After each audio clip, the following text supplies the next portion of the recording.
नमस्कार साथियों, मैं पंकज धाकड़ मैथमेटिक्स की दुनिया में आपका स्वागत करता हूं।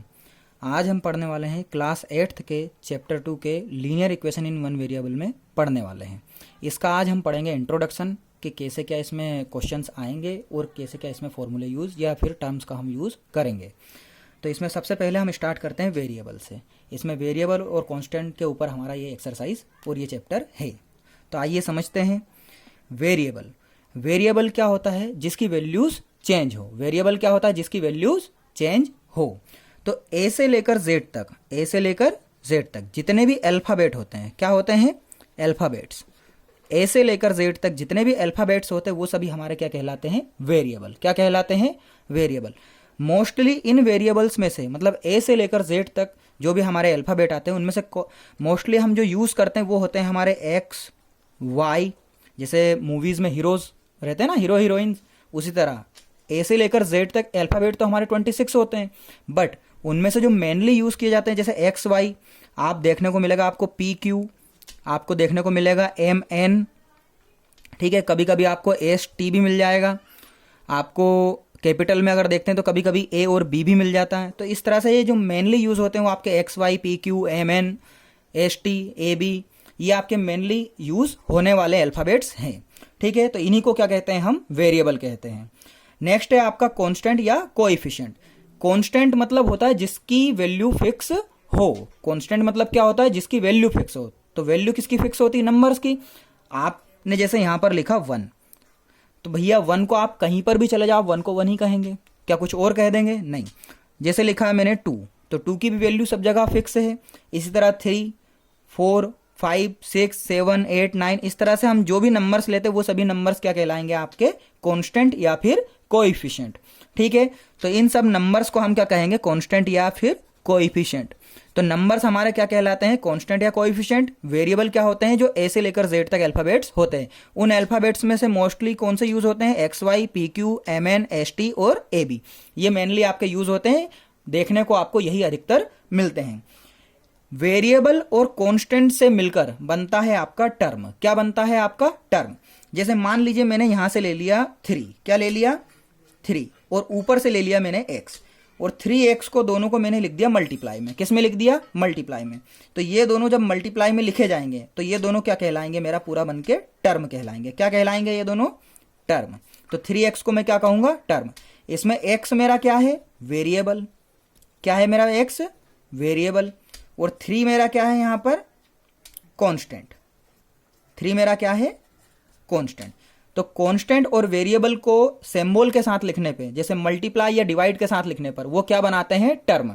इनको प्लस माइनस में लिखते हैं तो ये अलग अलग टर्म बनाते हैं। जैसे x/3, तो ये पूरा क्या होगा मेरा? ये डिवाइड में लिखा दोनों को मैंने, तो ये सिंगल टर्म होगा। क्या होगा? Single term. 3x मेरा मल्टीप्लाई में लिखा तो ये भी क्या होगा? Single term. यही मैं लिख दूं अगर x+3, तो ये एक अलग टर्म है, ये एक अलग टर्म है। वहीं मैं लिख दूं x-3, क्या लिख दूं मैं?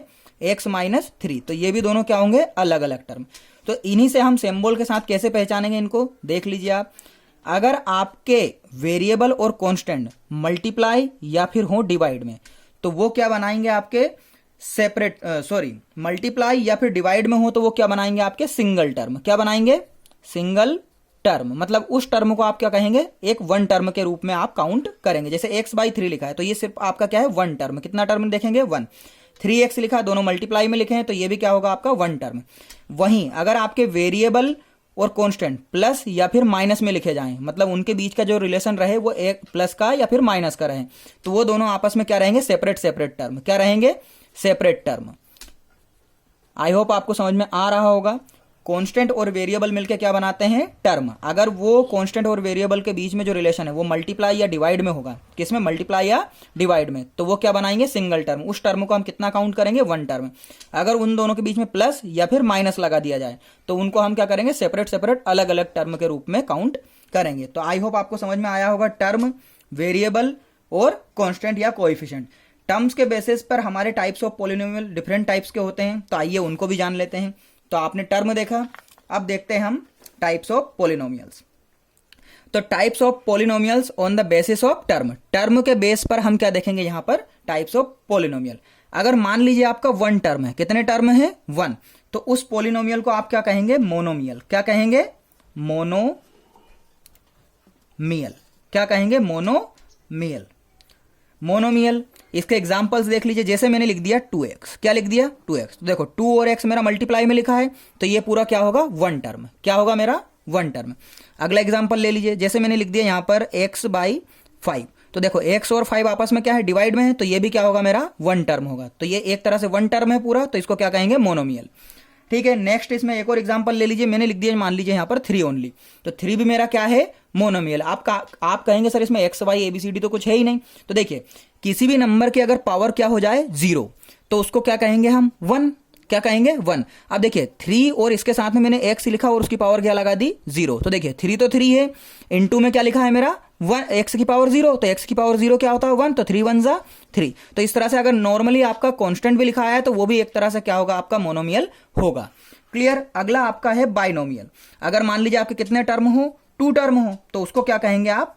बाइनोमियल। क्या कहेंगे? बाइनोमियल। बाइनोमियल। ठीक है, मोनोमियल 1 टर्म, बाइनोमियल 2 टर्म्स। जैसे अभी आपने 2x लिखा था, प्लस में लिख दीजिए मान लीजिए इसमें 4, तो देखो 2 और x मल्टीप्लाई में है, तो ये 1 टर्म बनाएगा, प्लस लगा मतलब इसको अलग कर दिया, तो अगला टर्म क्या हो जाएगा? 4। तो ये 1 एंड 1 2 टर्म्स। कितने टर्म हो गए? 2 टर्म। एक और इसका एग्जाम्पल ले लीजिए, जैसे इसमें लिखा है, मान लीजिए आपने लिखा 4x² प्लस में 2x ले लीजिए, तो देखिए 4x², तो x की पावर 2 है यहाँ पर, तो इससे कोई दिक्कत नहीं है, दोनों आपस में क्या है? 4 और x मल्टीप्लाई में, तो ये 1 टर्म, प्लस लगा मतलब ये अलग हो गया। नेक्स्ट क्या है? 2x, ये भी 1 टर्म, तो ये 1 एंड 1 कितने टर्म हो गए? 2 टर्म।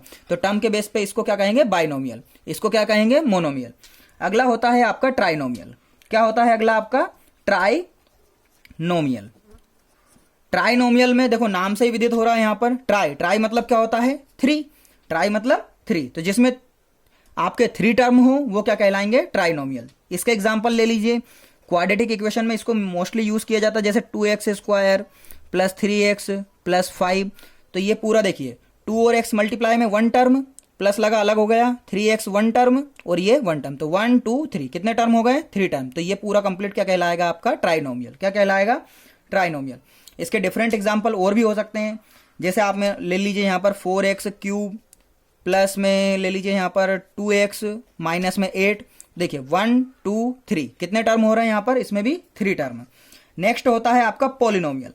नेक्स्ट क्या होता है आपका? पॉलिनोमियल। पॉलिनोमियल में क्या होता है? बहुत सारे टर्म होते हैं, मतलब इसमें आप काउंट तो कर सकते हैं, पर कितने ही टर्म हो सकते हैं, तो जिसमें 3 या उससे ज्यादा टर्म हो जाएंगे तो उसको क्या कह देंगे हम? पॉलिनोमियल। तो पॉलिनोमियल में ज्यादा डिफरेंट टर्म हो सकते हैं, इसमें 4 5 6 7 8 9 जितने भी हो जाए, तो उन सबको क्या कह सकते हैं हम? पॉलिनोमियल कह सकते हैं। इसके एग्जांपल ले लीजिए, 5x³ plus 3x² plus 4x plus 3, तो देखिए 1 2 3 4 टर्म है ना।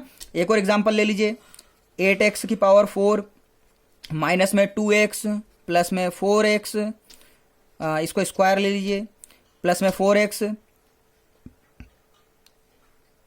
क्यूब यहां पर लिख दीजिए, स्क्वायर यहां पर लिख दीजिए, 8x की power 4 minus 2x³ plus 4x², 3x और इसी के आगे लिख लीजिए मान लीजिए प्लस में 5, तो कितने? 1 2 3 4 5 टर्म। तो देखिए यहाँ पर 5 टर्म है, तो इस तरह से 5 4 टर्म रहेंगे तो भी हम क्या कहेंगे? पॉलिनोमियल। मतलब 3 से ज्यादा टर्म रहेंगे तो उसको क्या नाम दे देंगे हम? पॉलिनोमियल। ठीक है, इसी के साथ हम और आगे बढ़ते हैं। नेक्स्ट आता है आपका डिग्री ऑफ पॉलिनोमियल। क्या आता है आपका? Degree of polynomial. डिग्री क्या होता है?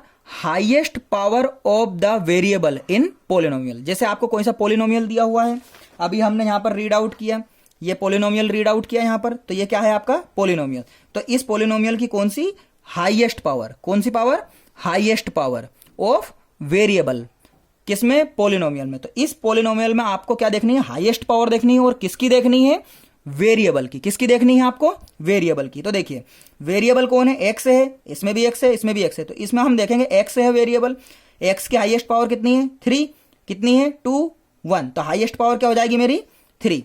तो जो हाईएस्ट पावर होगी वही क्या होगा? इसका डिग्री होगा। क्या होगा इसका? डिग्री। एक एग्जाम्पल ले लेते हैं इसका हम, जैसे मैंने यहां पर लिखा 8x³ प्लस 4x की पावर 2 प्लस 3x प्लस 5, तो ये एक मेरा क्या हो गया, पोलिनोमियल हो गया।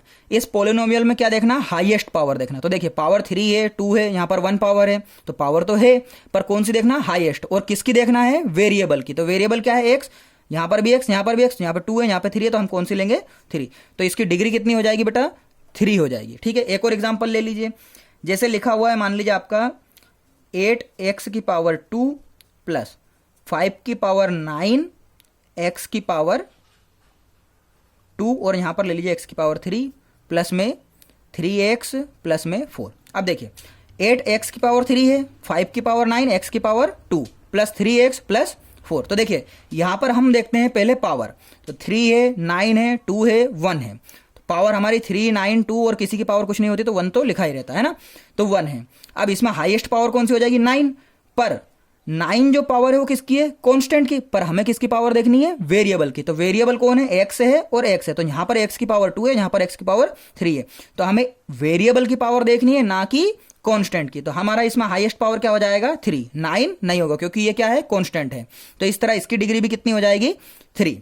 डिग्री के बेसिस पर हमारे पोलिनोमियल्स भी डिफरेंट टाइप्स के होते हैं। देखिए पावर या डिग्री अगर आपकी 1 है, कितनी है आपकी, 1, तो इस तरह के टाइप्स ऑफ पोलिनोमियल को क्या कहेंगे, लीनियर पोलिनोमियल। क्या कहेंगे, लीनियर पोलिनोमियल। ठीक है, इसके एग्जांपल्स देख लीजिए आप। एग्जांपल्स में ले लीजिए जैसे 2x प्लस में 3। अब देखिए x की पावर कितनी है यहाँ पर, 1, कुछ भी नहीं है, पावर मतलब कितना होता है, 1 होता है। तो 1 पावर है, मतलब ये क्या हो जाएगा आपका लीनियर पोलिनोमियल। ठीक है, तो इसकी स्टैंडर्ड फॉर्म क्या हो सकती है, ax प्लस b इक्वल में 0 लगा सकते हैं आप चाहें तो। अब यहां पर ये ध्यान देने वाली बात है कि इसमें a इक्वल टू 0 कभी भी नहीं आएगा। a इक्वल टू 0 क्यों नहीं आएगा, अगर a और b यहां पर क्या है, आपके कांस्टेंट है, a और b क्या है यहाँ पर, कांस्टेंट है। तो a अगर आपका 0 हो जाएगा, तो ये जो x है वो 0 मल्टीप्लाई होगा, तो ये भी 0, तो x की पावर खत्म हो जाएगी आपके यहाँ पर, वो भी 0 हो जाएगी। तो इस तरह से ये लीनियर पोलिनोमियल नहीं रह पाएगा। तो इसलिए a और b आपका कभी भी 0 नहीं होगा। जैसे a की वैल्यू क्या है, 2, और b की वैल्यू क्या है, 3, और x तो x ही है। अगर 2 की जगह 0 लिख दूंगा तो 0 का मल्टीप्लाई करने पर x 0 हो जाएगा, तो ये जो 1 पावर है वो नहीं रहेगी। तो फिर क्या ये लीनियर रहेगा, इसीलिए a इक्वल टू 0 नहीं होना चाहिए। नेक्स्ट होता है अगर आपके पावर या डिग्री 2 है, कितनी है, 2 है, तो उसको क्या कहेंगे, क्वाड्रेटिक। क्या कहेंगे, क्वाड्रेटिक पोलिनोमियल। ये a है यहां पर, क्वाड्रेटिक पोलिनोमियल। क्वाड्रेटिक पोलिनोमियल में कितनी डिग्री या पावर होती है, 2 होती है। ये हम देखते हैं जैसे 5x की पावर 2 प्लस 3x माइनस में ले लीजिए 8। तो ये क्या है, आपका एक क्वाड्रेटिक पोलिनोमियल है। ठीक है, इसमें इसका स्टैंडर्ड फॉर्म अगर हम लिखेंगे तो क्या लिखेंगे, ax square plus bx plus c equal में 0 रख सकते हैं। अब देखिए x की पावर 2 है, अगर यहाँ पर ये a की वैल्यू 0 हो जाए, मतलब जैसे x की पावर 2 अगर 5 की जगह 0 लिख दूं तो मल्टीप्लाई करने पर ये पूरा 0 हो जाएगा। अब 2 पावर नहीं बचेगी तो क्या ये क्वाड्रेटिक रहेगा, नहीं रहेगा। तो इसीलिए जो x की पावर 2 है उसके साथ में जो आपका कांस्टेंट रहेगा वो कभी भी 0 नहीं होना चाहिए, और उसको हमने यहाँ पर किससे डिनोट किया, स्टैंडर्ड में a से। तो a इक्वल टू 0 यहाँ पर भी कभी भी नहीं रहेगा। क्लियर। नेक्स्ट अगर आपकी पावर या डिग्री कितनी हो जाए, 3 हो जाए, तो 3 अगर पावर और डिग्री हो जाएगी तो इसको क्या कहेंगे, क्यूबिक पोलिनोमियल। क्या कहेंगे, क्यूबिक पोलिनोमियल। क्यूबिक पोलिनोमियल में क्या होता है आपका, यहां पर वेरिएबल की पावर कितनी हो जाएगी, 3। जैसे मैंने लिखा 4x cube minus 2x square plus में 4। अब देखिए x की पावर 2 है, x की पावर 3 है, तो x की पावर 3 मतलब वेरिएबल की पावर आपकी कितनी है, 3। तो एक तरह से ये भी क्या हो गया आपका क्यूबिक पोलिनोमियल। इसका स्टैंडर्ड फॉर्म आप लिख सकते हैं ax cube plus bx square plus cx plus d equal में 0 लगा सकते हैं। अब देखिए x के साथ क्यूब है, अगर ये 0 हो गया तो x क्यूब पूरा नहीं हो पाएगा, स्क्वायर की पावर बच जाएगी, तो ये क्यूबिक नहीं होगा। इसीलिए a की वैल्यू भी यहाँ पर 0 नहीं होनी चाहिए।